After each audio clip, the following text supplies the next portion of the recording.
ఇక దలాల్ స్ట్రీట్ కాస్త the loss street గా మారింది. మార్కెట్లో గత కొన్ని రోజులుగా సాగుతున్న రక్తపాతంతో లక్షల కోట్ల రూపాయల సంపద గంటల్లో ఆవిరైపోతోంది.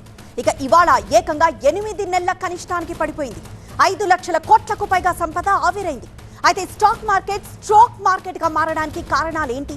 ట్రంప్ ఎఫెక్టేనా? ఇంకేమైనా కారణాలు ఉన్నాయా?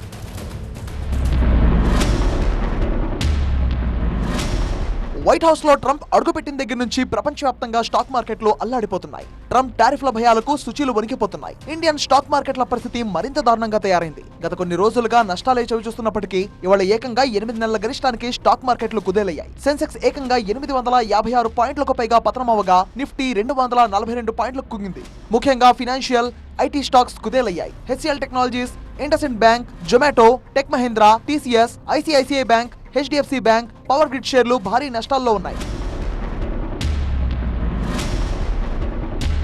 ప్రస్తుత రాజకీయ పరిస్థితుల్లో పాటు విదేశీ ఇన్వెస్టర్ల అమ్మకాలు మార్కెట్లను మరింత ఒత్తిడిలో నెట్టేస్తున్నాయి. శుక్రవారం ఒక్కరోజే 3449 కోట్ల మేర పెట్టుబడులను విదేశీ ఇన్వెస్టర్లు వెనక్కి తీసుకున్నారు. ఫిబ్రవరి మొత్తంలో 36,976 కోట్ల విదేశీ పెట్టుబడులు తరలిపోయాయి. ఈ ఏడాదిలో ఇప్పటి వరకు ఎఫ్పిఐ అమ్మకాలు ఏకంగా 1,00,000 కోట్ల రూపాయలు దాటాయి. వీటన్నిటి ప్రభావం సూచీలపై తీవ్రంగా పడుతోంది. అలాగే అమెరికాలో ట్రంప్ అధిక టారిఫ్ల అమలుతో విదేశీ ఇన్వెస్టర్లు పెట్టుబడులు పెట్టడానికి ఎక్కువగా ఆసక్తి చూపకపోవడం ఓ కారణమంటున్నారు విశ్లేషకులు. అలాగే రష్యా ఉక్రెయిన్ యుద్ధం, రూపాయి పత్రం, అమెరికా డాలర్ రిజర్వులు తగ్గడం, దేశీయంగా కార్పొరేట్ సంస్థల డిసెంబర్ త్రైమాసిక ఫలితాలు బలహీనంగా ఉండడం, జీడీపీ వృద్ధిపై ఆందోళనలు, ఇలా ఎన్నో అంశాలు ఇన్వెస్టర్ల సెంటిమెంట్ ను బలహీనపరుస్తున్నాయంటున్నారు విశ్లేషకులు.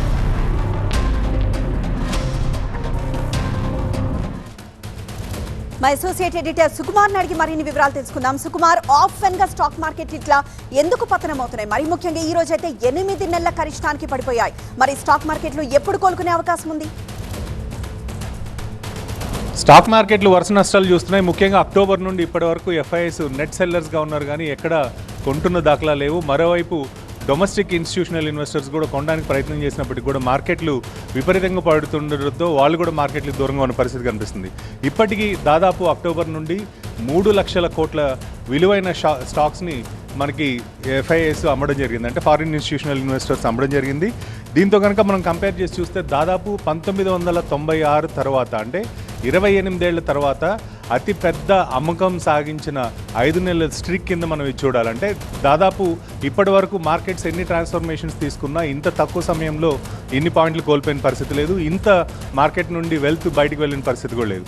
దాంతోపాటు మార్కెట్లు ఈరోజు దాదాపు ఒక దశలో సెన్సెక్స్ 900 పాయింట్లు కోల్పోయి మనకి క్లోజింగ్ 856 పాయింట్ల దగ్గర క్లోజ్ అవడం జరిగింది. అదేవిధంగా నిఫ్టీ కనుక చూస్తే 242 పాయింట్ల దగ్గర మనకి క్లోజ్ అవడం జరిగింది. అంటే దీన్ని బట్టి చూస్తే రాబోయే రోజుల్లో కూడా, అంటే ఏవైతే ఎర్నింగ్స్ వీక్గా ఉన్నాయో దీంతోపాటు ఎఫ్ఐఐ సెల్లింగ్ కావచ్చు, మరోవైపు డాలర్ ఇండెక్స్ కూడా స్ట్రాంగ్ అవుతూ ఉండడం, రూపీ వీక్ కావడం కూడా ఈ మార్కెట్ల పతనానికి కారణాల కింద మనం చూడాలి. కానీ సెన్సెక్స్, నిఫ్టీ ఏవైతే సపోర్టింగ్ లెవెల్స్ ఉన్నాయో అవన్నీ కూడా బ్రేక్ చేశాయి కాబట్టి రాబోయే రోజుల్లో మార్కెట్లో ఇమ్మీడియట్గా రికవరీ వచ్చే అవకాశాలు లేదని మనకి మిగిలిన, అంటే ఉన్న బ్రోకింగ్ హౌసెస్ కావచ్చు, విదేశీ మనకి రీసెర్చ్ ఇన్స్టిట్యూట్స్ కావచ్చు, వీళ్ళందరూ కూడా చెప్తున్న పరిస్థితి కనిపిస్తుంది. ఎస్ సుకుమార్.